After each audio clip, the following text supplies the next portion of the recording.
Saya jelaskan sedikit ya. Beliau ini kan backgroundnya adalah seorang pesulap yang biasa menggunakan trik atau hiburan kan begitu biasanya. Lah ketika beliau ilmunya dari pesulap, tentunya yang digunakan adalah akal pikiran, sains begitu. Sedangkan saya yang saya gunakan adalah al-hikmah atau Al-Quran. Di situ sebenarnya sudah ada perbedaannya dari ilmu sains, pikiran, dan ilmu ghaibiyah. Karena kalau ilmu ghaibiyah itu sebenarnya diimani atau dipercaya, bukan untuk dicoba-cobakan begitu. Dan kalaupun dia merasa itu ilmu dari Al-Quran, ya silahkan. Pun kalau dia mengatakan itu karomah berarti dia wali, ya silahkan ya. Kodok itu tidak akan pernah lalu menjadi singa hanya karena dia berdandan seperti singa. Kalau anjing masih mungkin, tapi kalau kodok tidak mungkin ya. Ini kan seperti dongengnya Abu Nawas ya. Abu Nawas disuruh menjahit gentong dari batu gitu. Kata Abu Nawas, akan saya jahit tapi sediakan jarum dari batu, benang pun dari batu ya. Kan sama-sama tidak bisa. Sehingga bukan Abu Nawas tidak mampu. Ya memang kalian tidak bisa melengkapi persyaratannya.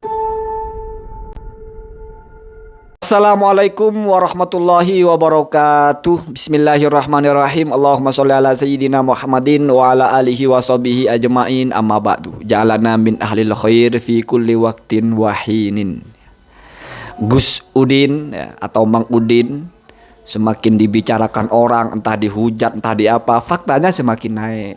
Sudah masuk ke televisi. Artinya sudah ditonton secara nasional ya. Ya mungkin kita husnudon saja itu berkah lah ya. Mungkin Allah mau kasih dia viralitas yang lebih, sehingga adalah case didatangi oleh pesulap merah ya. Kan kita tidak tahu. Ya itu rezeki orang ya. Kalau itu rezeki yang baik, kita juga ikut senang, alhamdulillah ya. Cuma saya konsisten kepada ketika ada kalimat-kalimat yang rawan ya, orang salah paham, atau memang kalimatnya itu bermasalah. Misalnya Mang Udin mengatakan bahwa ilmu dia itu ilmu hikmah, ilmu Al-Quran, dari Al-Quran ya. Ya repot kalau Mang Udin ini ahli ilmu, artinya faham ilmu agama ya, bisa baca kitab lah ya. Ya kita bisa pertanyakan apa hujah ilmiahnya. Tapi kalau kita nanya ke Mang Udin, apa dasarnya Anda ngomong itu ilmu hikmah, itu ilmu Al-Quran? Ya kan percuma. Jangankan baca kitab ya. Ya mohon maaf ya. Dan ini yang membuat saya husnudon, kenapa ulama-ulama itu tidak bersuara ya. PBNU yang bersuara itu hanya menyentil soal kenapa dipanggil Gus, kan bukan ahli ilmu agama ya. Cuman masalah itu, kenapa tidak masuk kepada apa praktik yang dilakukan apa. Kan orang-orang bodoh saja yang tertipu dengan hal yang seperti itu. Artinya kita waras saja sudah tidak akan tertipu kalau itu sebuah tipuan ya. Atau bisa jadi ulama-ulama ya MUI lah apalah memandang itu bukan masalah, ya itu hal yang benar ya, urusan mereka ya. Toh faktanya memang tidak ada yang bersuara, tidak ada suara resmi dari MUI seperti apa.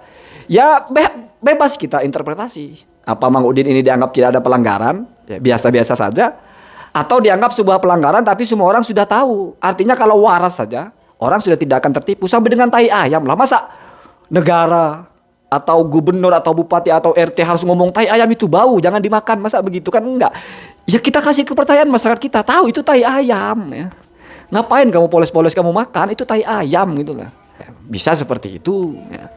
Bisa jadi memang karena itu memang makanan yang baik, silakan kamu makan, kan bisa.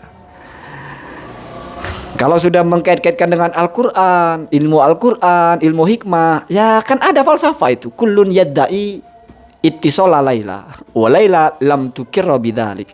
Ada juga idza lam tastahyi fasna ma syi'ta. Jadi yang pertama itu artinya semua merasa mengklaim ya, berhubungan atau punya koneksi, punya hubungan dengan Laila, tapi Laila sayang sekali tidak mengakui mereka. Artinya kita mengklaim iddia itu tidak merubah fakta. Kamu merasa mengaku sebagai orang alim tidak lalu menjadi banyak tahu ilmu, enggak. Tidak akan. Begitu juga tidak mengaku pun tidak akan menghilangkan ilmu ya. Karena kalau semua bisa dicapai dengan mengaku, wah persoalan ini.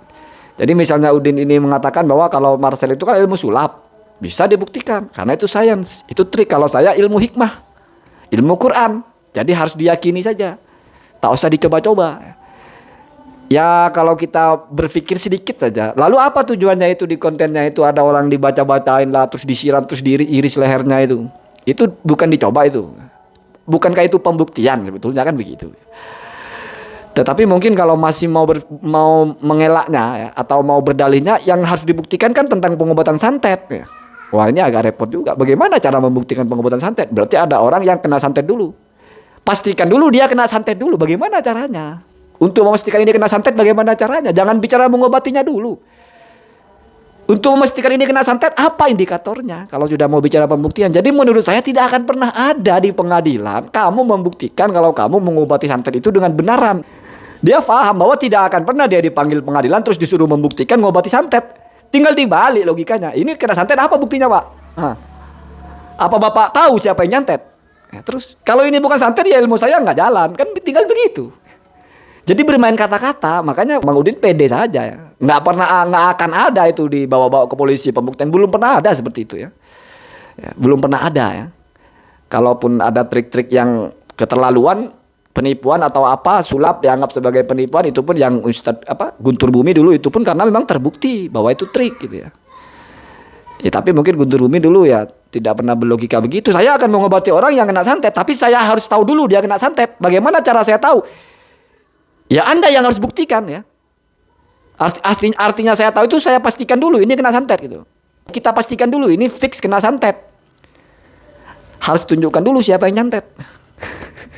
Baru saya akan keluar ilmu saya. Kalau enggak ya nggak bisa. Siapa tahu ini nggak kena santet, cuma pura-pura.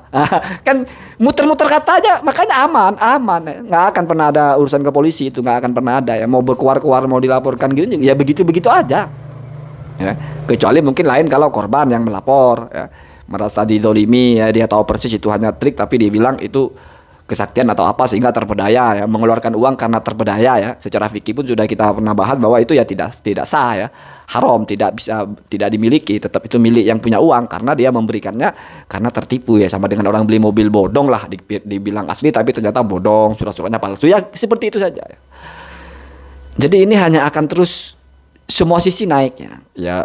Mang Udin semakin naik ya, masuk TV ya, bukan hanya sekali nanti itu. Nanti mungkin akan ada pertemuan dengan pesulap merah juga di TV ya. Dan kalau mau bilang pembuktian sudah jelas.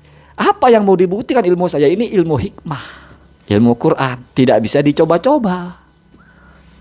Ya kan begitu. Sementara kalau kamu sulap wajar, saya ilmu hikmah, ilmu Quran ini hanya cukup diyakini, dipercayai. Kalau mau ditarik kepada mengobati orang kena santet, ya sudah. Tapi buktikan dulu kalau dia kena santet. Bagaimana cara membuktikannya? Ya minimal harus ada yang nyantet. Bisa nggak kita mewujudkan orang yang menyantet? Ini kan seperti dongengnya Abu Nawas. Ya. Abu Nawas disuruh menjahit gentong dari batu gitu. Kata Abu Nawas, akan saya jahit tapi sediakan jarum dari batu, benang pun dari batu ya. Kan sama-sama tidak bisa. Sehingga bukan Abu Nawas tidak mampu. Ya memang kalian tidak bisa melengkapi persyaratannya. Ya sama ya. Ya semoga saya bukan berarti ngajari bagaimana Bang Udin keluar dari hal seperti itu, bukan. Ya itu hanya perkiraan saja ya. Perkiraannya akan seperti itu, akan membelet seperti itu ya. Jadi susah ya, susah. Apa yang mau dibuktikan ya? Keris keluar petir itu kan karena kalau ada yang jinnya dalam pasien, kalau ada santetnya. Sekarang mana pasien yang ada santetnya, kan begitu. Ada orang didatangkan, orang ini kena santet. Oh, apa buktinya dia kena santet? Mau jawab apa? Kan minimal harus ada yang nyantet. Siapa yang mau ngaku sebagai orang yang nyantet? Ya. Kalau terus saya yang nyantet, nah gimana santetnya? Apa barang yang masuk? Kan begitu. Nggak akan selesai, nggak akan pernah selesai ya. Dan memang akan terus seperti itu ya. Jadi ya silahkan menikmati saja ya. Dan kalaupun dia merasa itu ilmu dari Al-Quran, ya memang semua ilmu dari Al-Quran lah. Kalau itu diklaim sebagai ilmu lah ya, ya silahkan. Pun kalau dia mau mengatakan itu karomah berarti dia wali, ya silahkan lah ya. Silahkan. Kodok itu tidak akan pernah lalu menjadi singa hanya karena dia berdandan seperti singa ya. Kalau anjing masih mungkin, tapi kalau kodok tidak mungkin ya. Semoga ada manfaatnya. Assalamualaikum warahmatullahi wabarakatuh.